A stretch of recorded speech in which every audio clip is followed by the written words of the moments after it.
नमस्कार, मैं रवीश कुमार। आज हमारा स्क्रीन बदला हुआ लग रहा है। मेरी बाईं तरफ और आपकी दाईं तरफ एक नया बोर्ड लगा है। इस पर सर्वेश्वर दयाल सक्सेना की कविता लिखी हुई है, देश कागज पर बना नक्शा नहीं होता है। सर्वेश्वर दयाल सक्सेना इस कविता में आपसे एक सवाल करते हैं, यदि तुम्हारे घर के कमरे में आग लगी हो तो क्या तुम दूसरे कमरे में सो सकते हो?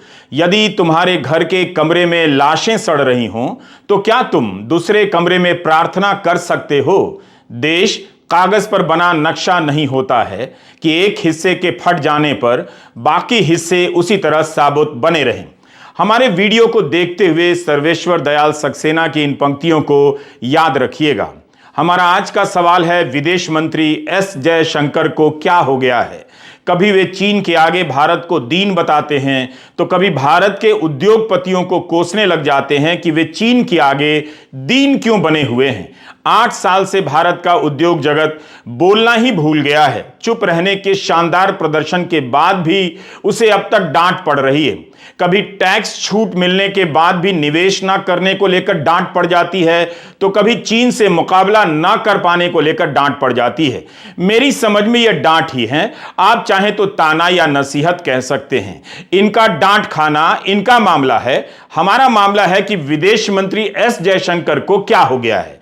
हाल के दो बयानों से क्या उनकी झुंझलाहट झलकने लगी है? चीन के साथ व्यापार घाटे पर उनके भाषण पर आने से पहले हम उस बयान पर नजर डालना चाहते हैं जिसमें जयशंकर ने चीन को बड़ी अर्थव्यवस्था कह दिया है। वैसे इन तस्वीरों को देखकर हम तो यही समझे थे कि भारत चीन के बराबर का देश है, बल्कि चीन भारत के लेवल पर आकर झूला झूलने लगा है।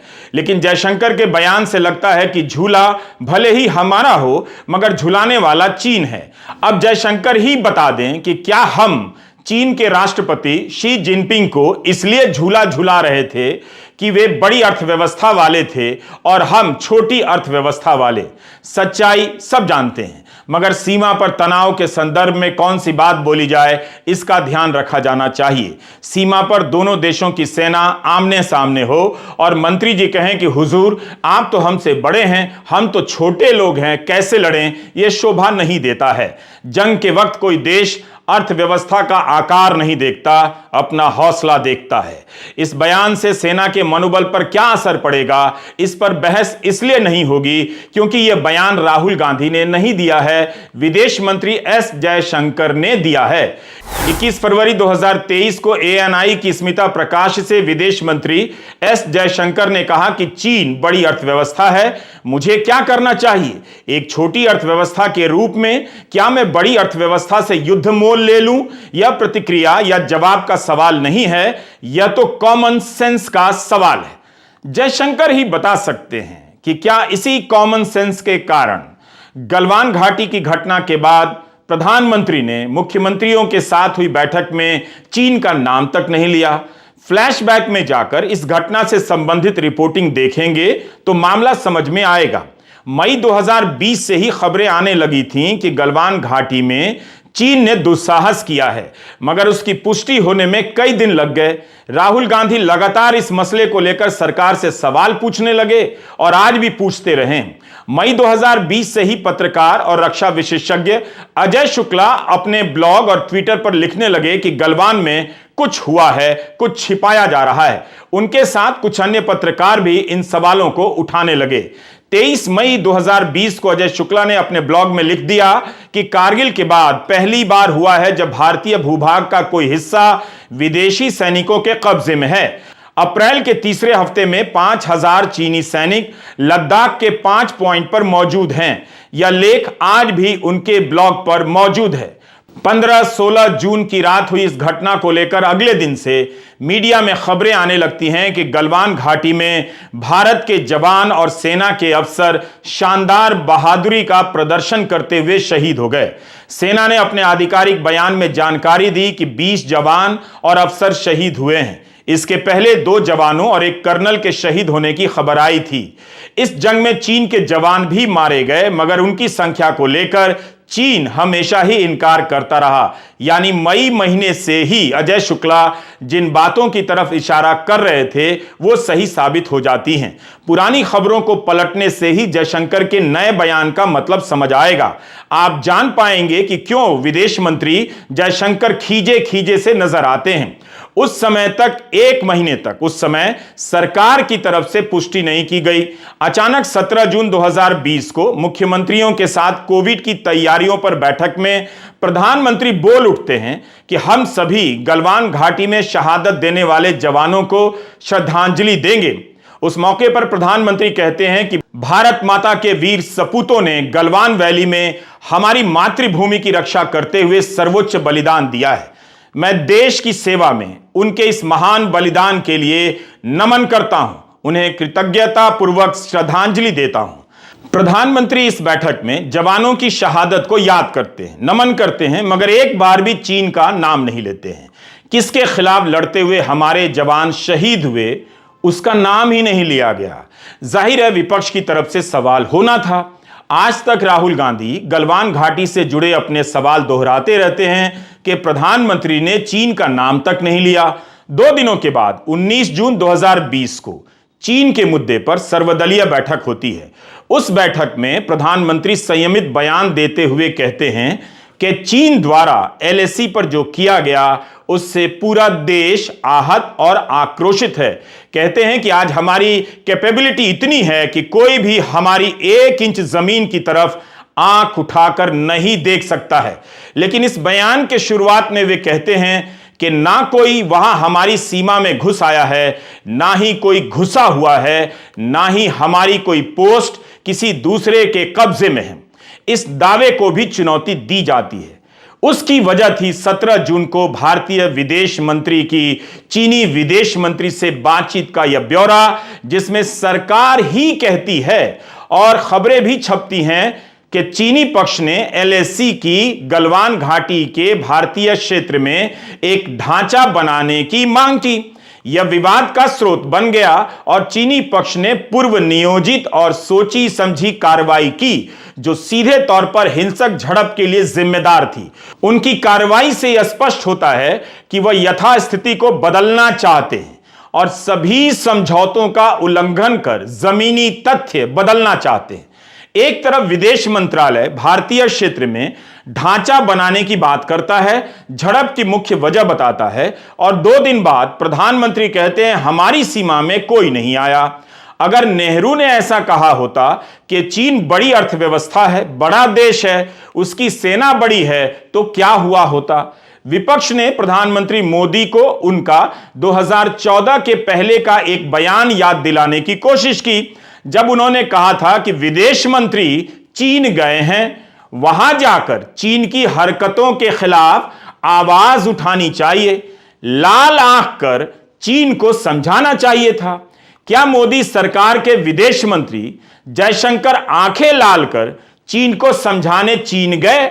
बल्कि उल्टा जयशंकर कह रहे हैं भारत चीन के सामने छोटी अर्थव्यवस्था है। यह आंखें लाल करना हुआ या चीन से आंखें चुराना हुआ? यही नहीं, जिस समय जयशंकर का यह बयान चर्चा में आता है उस समय सीमा विवाद से जुड़ी एक खबर छपती है। 23 फरवरी के इंडियन एक्सप्रेस की पहली खबर आपको दिखाना चाहता हूं।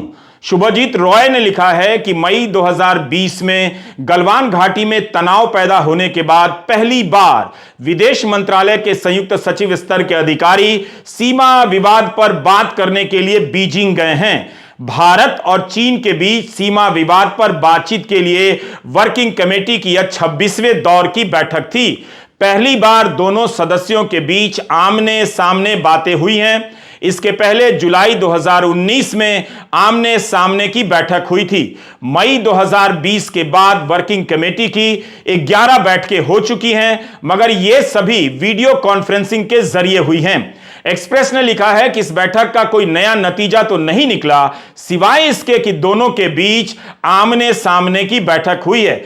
आखिरी बैठक अक्टूबर में हुई थी। अभी तक सीमा विवाद का समाधान नहीं निकल सका है।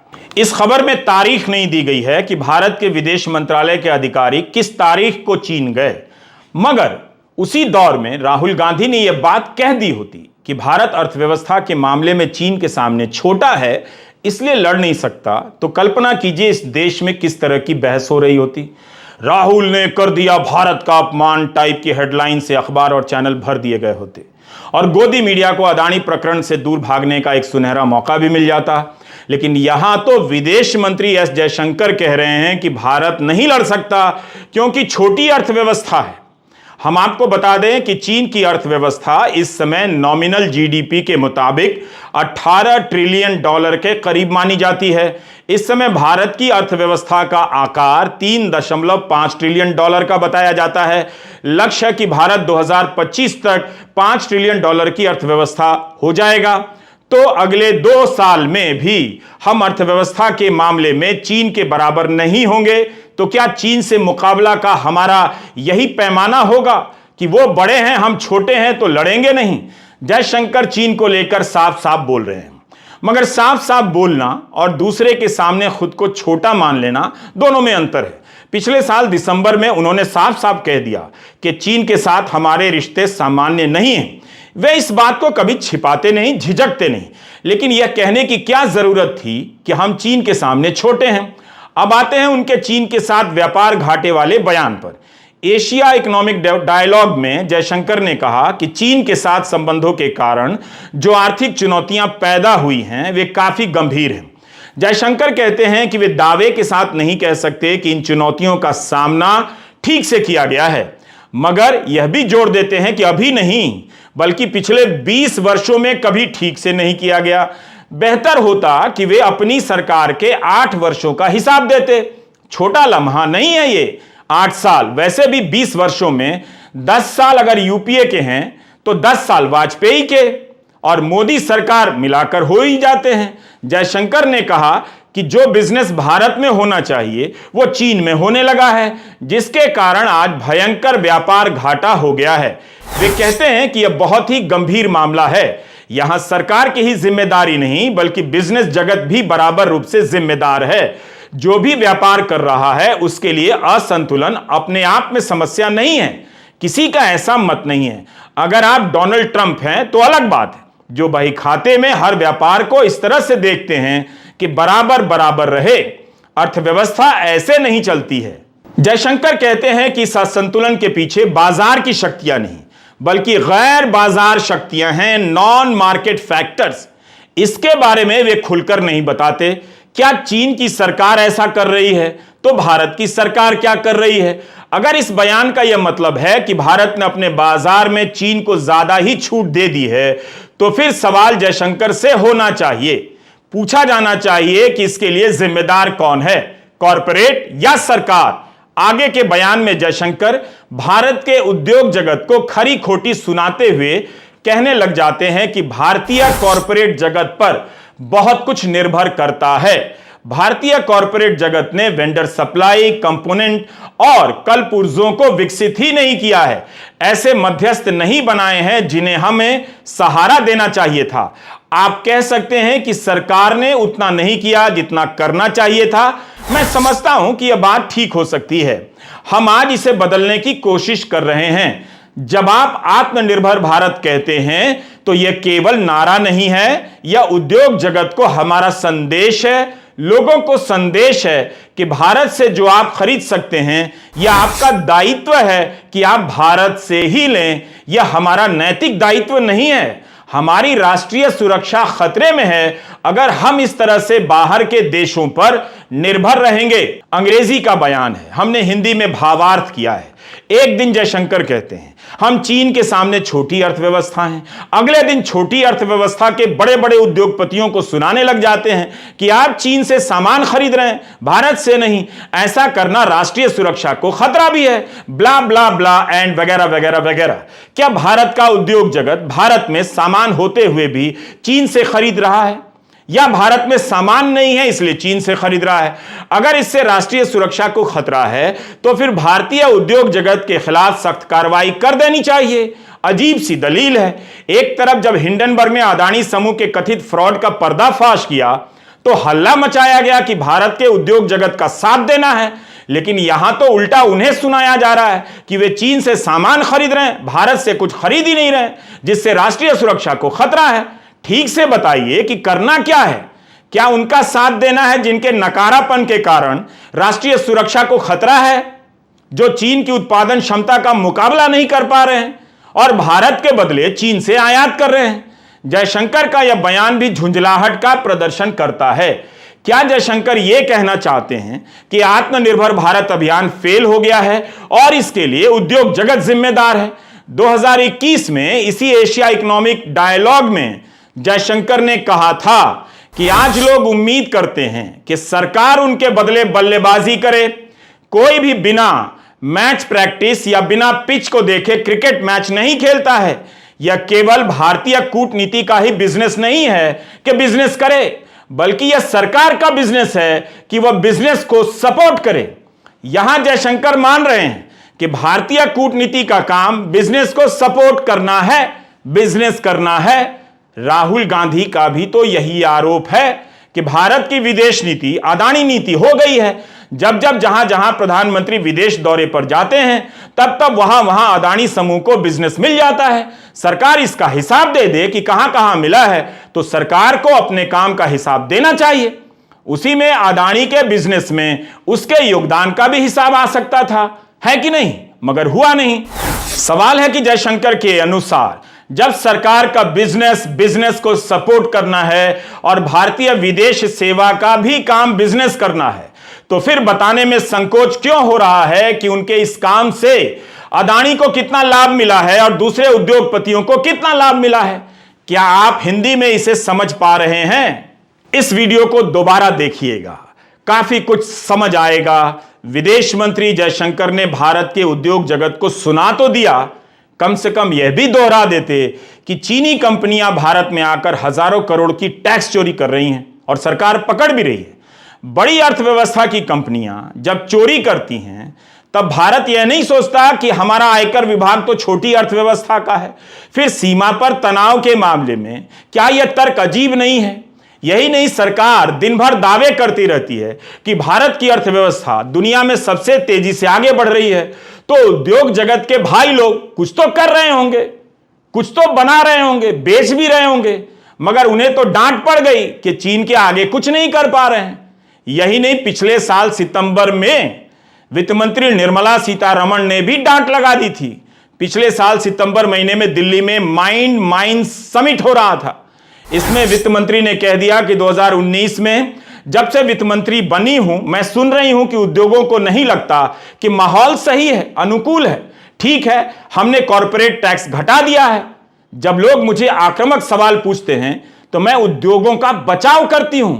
उद्योग यहां आए और निवेश करें, इसके लिए हम सब कुछ करेंगे। हमने प्रोडक्शन लिंक्ड इंसेंटिव PLI दिया है। अब मैं भारतीय उद्योग जगत से सुनना चाहती हूं कि आपको कौन रोक रहा है? इसके जवाब में एक बयान नहीं मिलेगा उद्योग जगत की तरफ से कि उनका क्या कहना है। यही आज की सच्चाई है। सुप्रीम कोर्ट में वकील ML शर्मा ने अर्जी लगा दी कि जब तक अदानी हिंडनबर्ग मामले में कोर्ट का फैसला नहीं आ जाता, मीडिया पर रोक लगाई जाए, रिपोर्ट ना करे। कोर्ट ने इनकार कर दिया। मगर भारत के गोदी मीडिया में रिपोर्टिंग ही कहां हो रही है अदानी के मामले में? वह तो अदानी पर लगे आरोपों का बचाव करने में लगा है। रिपोर्टिंग तो फोर्ब्स और फाइनेंशियल टाइम्स में हो रही है। अदानी मामले में इतने गंभीर आरोप लगे, जांच एजेंसियों की तरफ से कोई हरकत नजर नहीं आती। चीन के साथ तनाव है, मगर आंखें लाल नजर नहीं आती हैं। उम्मीद है आपको यह सब नजर आ रहा होगा। चीन का समझ नहीं आ रहा होगा तो कर्नाटक का तो समझ आ रहा होगा। जब येदियुरप्पा मुख्यमंत्री थे तभी कर्नाटक के ठेकेदार संगठनों ने प्रधानमंत्री कार्यालय को पत्र लिख दिया कि घूसखोरी हो रही है, मगर कुछ नहीं हुआ। जब कुछ नहीं हुआ तब यह पत्र लीक कर दिया गया और तब तक येदियुरप्पा बदले जा चुके थे। बासवाराज बोम्मई के मुख्यमंत्री बनने के बाद यह मामला सामने आया। नवंबर 2021 में यह खबर फैलती है कि ठेकेदारों के संगठन ने प्रधानमंत्री को पत्र लिखा था कि बीजेपी के विधायक घूस मांग रहे हैं। घूस का रेट 25-30% हो गया है। 2022 के पत्र में बीजेपी के विधायक का नाम तक लिया गया। क्या आप जानते हैं कि उस विधायक के खिलाफ क्या कार्रवाई हुई। पत्र लिखने के बाद भी घूस मांगने के आरोप लगते रहे। अप्रैल 2022 की खबर हिंदू की है। उडुपी के जिस ठेकेदार ने कर्नाटक के मंत्री पर भ्रष्टाचार के आरोप लगाए, उसने आत्महत्या कर ली। संतोष पाटिल ने प्रधानमंत्री को पत्र लिखकर आरोप लगाया था कि पंचायती राज मंत्री भ्रष्ट हैं। एक बार मोदी जी पर भरोसा करिए, एक बार येदियुरप्पा जी पर भरोसा करिए। हम कर्नाटक में एक ऐसी सरकार देंगे जो 5 साल में कर्नाटक को भ्रष्टाचार से मुक्त करेगी और कर्नाटक को पूरे दक्षिण का 1 नंबर का राज्य बनाएगी। तो आपने अमित शाह को सुना। कर्नाटक में कांग्रेस ने 40% की सरकार का नारा दिया है और भ्रष्टाचार को मुद्दा बनाया है। हालत देखिए कि गृहमंत्री अमित शाह मान रहे हैं कि कर्नाटक में भ्रष्टाचार है। उनका बयान भी जयशंकर के बयान की तरह विचित्रताओं से भरा हुआ है। वे कह रहे हैं कि मोदी जी पर भरोसा कीजिए, येदियुरप्पा जी पर भरोसा कीजिए, लेकिन मौजूदा मुख्यमंत्री का नाम लेकर नहीं कहते हैं। जो हैं उन पर भी भरोसा कर लीजिए। जुलाई 2019 में कांग्रेस जेडीएस की सरकार गिराकर बीजेपी ने कर्नाटक में अपनी सरकार बनाई। बीजेपी को 4 साल मिले। इसी दौरान भ्रष्टाचार का मामला सामने आ गया। अब अमित शाह कहते हैं कि 5 साल और मिलेगा तो भ्रष्टाचार दूर करेंगे। मतलब 4 साल में भ्रष्टाचार इतना बढ़ गया है बीजेपी के राज में कि उसे दूर करने के लिए बीजेपी ही 5 साल मांग रही है। जब ठेकेदारों के संगठन ने बीजेपी के विधायक का नाम तक लिया कि जनाब कथित रूप से घूस मांग रहे हैं, तब अमित शाह ने क्या कार्रवाई की। 2021 से यह मामला केंद्र सरकार के सामने बताया जाता है कि कर्नाटक में घूसखोरी काफी बढ़ गई है। अमित शाह को बताना चाहिए कि उनकी सरकार ने क्या कार्रवाई की। ईडी ने कितने बीजेपी विधायकों और नेताओं के यहां छापे मारे। अब जब चुनाव नजदीक आ गया है तो अमित शाह कह रहे हैं कि कर्नाटक को भ्रष्टाचार से मुक्त कर देंगे, लेकिन जनता ने उन्हें सरकार बनाने का मौका तो दिया ही था, भले ही वहां सरकार जोड़तोड़ से बनी हो। क्या वह राजनीतिक भ्रष्टाचार नहीं था? जो भी है, यह पहला मौका है जब देश के गृह मंत्री स्वीकार कर रहे हैं कि कर्नाटक में उनकी सरकार के रहते हुए भ्रष्टाचार बढ़ गया है, जिसे इस बार दूर नहीं कर पाए। अगली बार मौका मिलेगा तभी मुक्ति दिलाएंगे और कर्नाटक को दक्षिण का नंबर 1 राज्य बनाएंगे। हम एक शानदार दौर में जी रहे हैं। गनीमत है कि आप अमित शाह के इस बयान पर हंसने के आरोप में जहाज से उतार कर गिरफ्तार नहीं किए गए हैं। नमस्कार, मैं रवीश कुमार।